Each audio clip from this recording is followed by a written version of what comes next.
नाही, हुंडा घ्यायचा नाही हे तर सगळ्यांनी ठरवलं पाहिजे. मुलाकडच्यानी आधी ठरवलं पाहिजे की आपण हुंडा घ्यायचा नाही, कारण मुलाकडच्याना पण एखादी मुलगी असतेच, ती मुलगी पण बाहेर जाते लोकांच्या घरात. मग त्यांनी ठरवलं पाहिजे की नाही नाही नाही घ्यायचा हुंडा, आपण पण घ्यायचा नाही आणि आपण द्यायचा पण नाही असा. आणि मुलांनी मुख्य म्हणजे जो नवरा मुलगा आहे त्यांनी आई वडिलांना विरोध केला पाहिजे की नाही घ्यायचा हुंडा.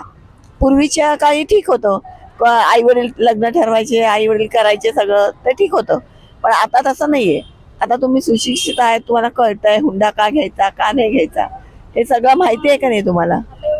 नाही, हे ह्याला जबाबदार मुलगेच आहे, कारण मुलगे विरोध करत नाही. हुंडा नाही घ्यायचा म्हणून का नाही सांगत ते?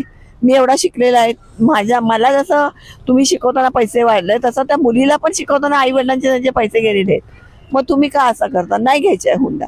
मुलांनीच प्रतिक्रिया हे केल्या पाहिजे आणि मुलींनी की नाही, मला ह्या मुलाशी लग्न नाही करायचंय, हुंडा घेतोय ना, मला नाही करायचं लग्न.